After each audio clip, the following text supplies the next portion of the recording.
I love you.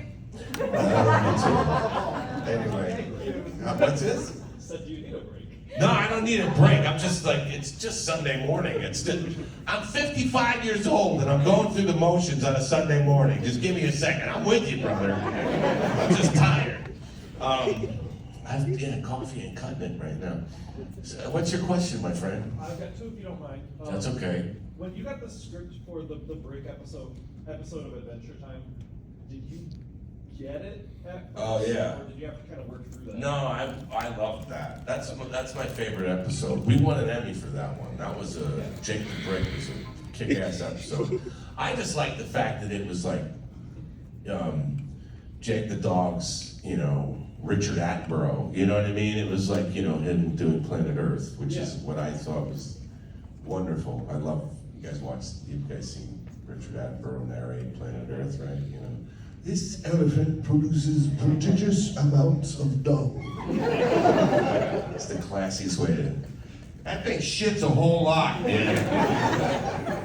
So, but I really loved that episode, and I got it immediately. And I love just the picture of Jake as a brick. This is perfect. It's just so funny. But yeah, I love that episode. That really got it, and I liked it. Yeah. Awesome. And who was your favorite guest star to rip off of in Futurama? Favorite guest, I got a couple. I got two stories. Beck was pretty funny when he did the episode. When Bender got shredded up and lost his limbs, but then he totally was joking about it and he lied and everything. But when we first got into the studio, he's really reserved and he's really quiet and and listen, and you're going into a kind of a foreign area, you're like, okay, he's totally comfortable in the studio, but playing himself for a cartoon. He played himself as a head in a jar. And so we recorded it, and I had already recorded my lines, but they were like, John, come in, please, and record with him so you can bounce off of each other. I was like, all right. So we sit down, and we're in the studio together, and I introduce myself. I'm like, back with a big fan. It's really nice to meet you. We're really happy to have you. It's like, thank you so much. Okay. And David X. Cohen, co-executive producer and co-creator of the show, he's in the booth, and he's like, okay, let's get ready to record. We'll start on page 4, and the beginning of the scene, and John, you start the scene, and we'll go from there. Okay, this is take 1. And I start, and I go, oh, you're back! And he burst out in laughter. Like, he lost it. And it was like, and he was like, I'm really sorry. I'm really sorry. Sorry about that. Sorry. And he turned and looked at me. He was just like, man, I knew that was gonna happen, but I didn't know what it was gonna look like coming out of your mouth. So I'm okay. I'm okay now. That's fine. We did it. And we did it, and it was really funny. It was really great. And Beck was really a trip. And but B. Arthur as the fembot. As the femputer, on Amazon Women, go to the Snoo Snoo episode, where I actually had to have Snoo Snoo with the femputer. So, I went in again, I had already recorded my lines, but they were like, B. Arthur's coming in, and we'd love for you to be able to record it with her. And I was like, yes, 1,000 times, yes. So I get there, and she's there, and she's B. Arthur. And we start reading the stuff that I introduced. I'm reading and doing fine, and I'm about 10 minutes in, and there's that thing when you're in the studio and there's other people on the other side of the glass, and they're like, and you do a take, and they're like, okay, and they let off the button, and then all you see is like,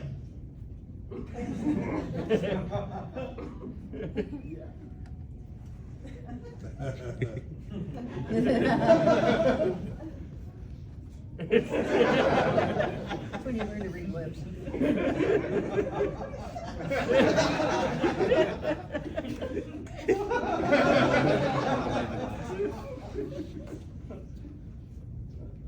Okay, let's do that one again. And we're gonna, you know, it's just like, so you don't really know. So B. Arthur looks at me.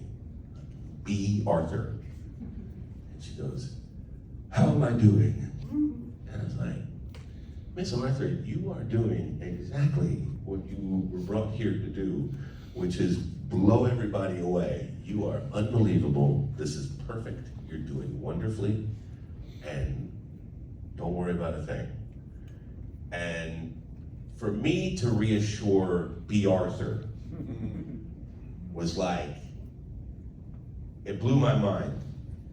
And we all need to know as actors, creatively, am I going in the right direction? You know, when you don't feel like you have enough, like somebody trying to help you steer, you know, like, you know, the wheel's too big, you know, and you're like, oh shit, okay. She asked me, and it was just like, I was like blown away. And I was so happy to help her and tell her how much she's respected and loved. And then we made fooling around noises together. It was the best. I was like, I actually said to B. Arthur, oh yeah, baby, give me some of that. I said that to B. Arthur. And that will go down, yeah, in my mind is what, I want that on my gravestone. Oh yeah, baby, give me some of that. B. Arthur. Yeah. Yeah, that's great. So yeah. How you doing? Hi. What's happening? Oh yeah, and I brought my tiny tiger because I Oh know. my goodness, you got the tiny tiger, Yes, my friend. And for many people that don't know, he did the voice of Tiny Tiger not only in the Insane Trilogy, but also in Crash Nitro Kart. Look at me, I'm tiny. There you go. Oh my God, you got. Wow. Yeah. You blow me away. Yeah, and I love Tiny Tiger as a character. I have two questions. What's your question? The first one is when you worked on like Crash Nitro Kart and then the Insane Trilogy as well as the other Crash Team Racing Nitro edition, I believe. Basically, can you tell any stories about what was it like voicing the character of Tiny Tiger? Tiny Tiger was fun because it was just we went in and they were just like, okay, he's obviously not a tiny tiger because he's this huge tiger, but we just had fun, and that voice was a guy from a show based on a guy from a show called Villa Alegre, which was on public television back in the 70s, and it was and he was a tiger. He was dressed in like a tiger suit, and he was so there you go. So that's Tiny Tiger. I had a lot of fun doing that. We had a lot of fun. Oh. What's your second question? And the other one is because you mentioned about Aqua Teen Hunger Force. Yes. Do you have also stories working with like Dana Snyder, Dave Willis, and the cast of Aqua Teen Hunger Force? Dana and I love Dana. Dana is one of the funniest people on the planet. He just has a thing where he has that voice to do, and every time he opens his mouth, it's just perfect. It's just like he channels this thing. But he's always funny. I just did a show with him, the Ghost and Molly McGee, I was one of the barristers, and he was the ghost. But I was a barrister ghost, but he was really funny, and he's always funny. I love working with him. And we worked on something else together, I can't remember, but he always cracks me up every time. He's one of those people that's dialed into funny, when they just have a thing with their voice that just makes it perfect, so there you go. Thank you very much. You're very welcome, sir. Awesome. Hi. Sorry about the F-bombs. I have two questions as well. What's that? So my first one, how do you feel voicing characters like Jocktopus from Fish Punch? Jocktopus was a lot of fun. Yeah. Jocktopus. Yeah. That was so much fun. Because they were just, all he really did was like say his name mostly. It was like, I'm cool because I'm Jocktopus. It was like, that was it. I really had fun doing that show.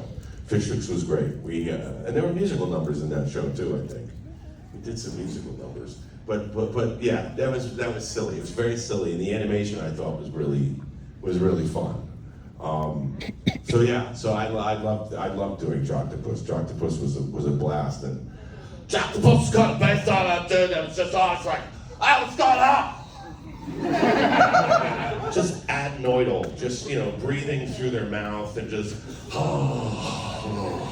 just a little bit of Harry Carey in there, who was a baseball announcer, if you don't know. But yeah, so it's a fun voice to do. So what's your second question? How do you feel being kind of like an icon and nostalgia for both kids, like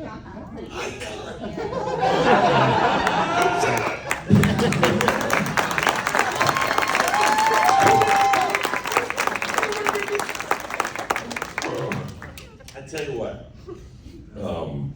it's really lovely to have been able to play characters that people find iconic. It's really, I've been very fortunate, very lucky. I mean,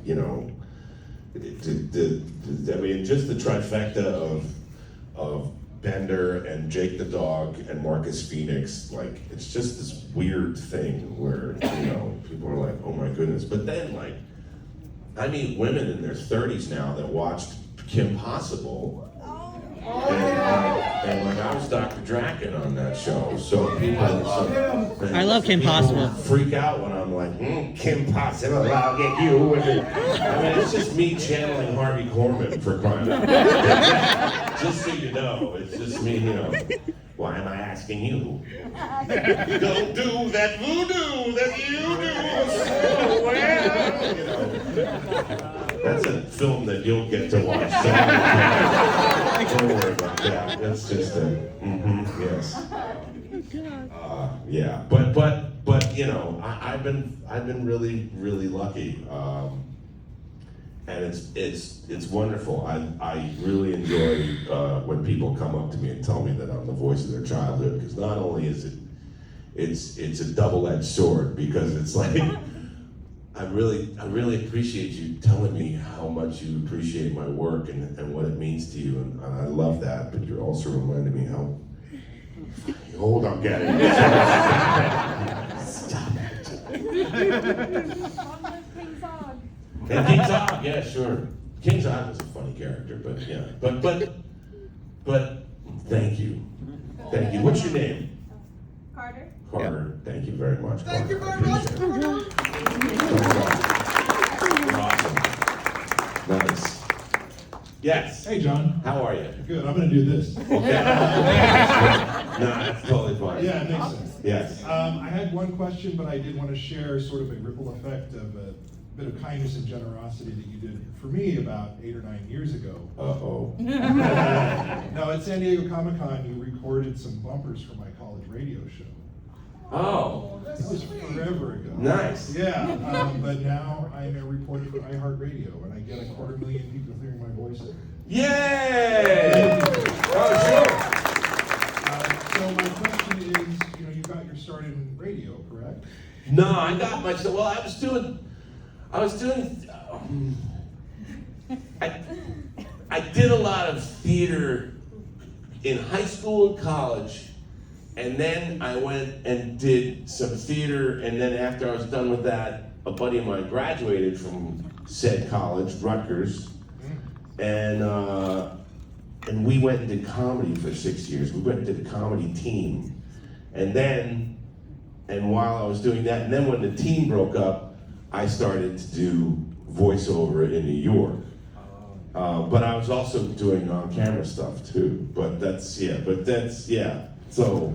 Very cool. Yeah, but so I kind of all happened at once, I guess. Well, I guess my question is, any improv lines that made it into any pieces that you were so proud of? The Bender strut and the Bender scat. Yeah. Those are two things that they were just like, well, try and do this, just do something like this. I was like, what? When they ask you to create a song, you kind of have to not make it sound like anything else. So it can be musical, but it's not that musical. Like when Bender's walking down the street, he's whistling like. It's nothing, but I get paid for it every time it plays. But then there's also the do that loose, give it back, do that, do that, do that, do boom boom boom, do that, do that, do. Like that, just they were like, just go ahead and do something there, and I did that. And they were like, oh my god. And then there's noises. David X. Cohen likes it when I make noises of surprised noises. Is better when I say that. Way out, you know, like something like that. So so those are the things, like, it's usually gibberish that I'm kind of credited with, but yeah, you know, it's something nothing's hitting me right now, but listen, as long as you stick to the script and get everything that's done, you know, that they need with the script, that's cool, but they'll give you a shot if you're like, can I try something? You know, we already got everything in the can, let's try something. I just want to try something, and sometimes it sticks, and sometimes it doesn't. But as long as I know that everything is already done, that they want, then there's a little bit of time to play. A little frosting on top. Exactly. Thank you, John. No, thank you, and good luck, and congratulations. That's awesome. Yeah. Yeah, it's awesome. Hey, how are you? I am doing good. I am just a college student in a chemical engineering degree like that. Okay. So as I watch Futurama like that, it makes me question one is that it seems impressive associated with a physics graduates like that. No, the Futurama has the most educated, overeducated writing staff in the history of television. We have doctorates. We have people who have degrees in chemical engineering, biology, computer science.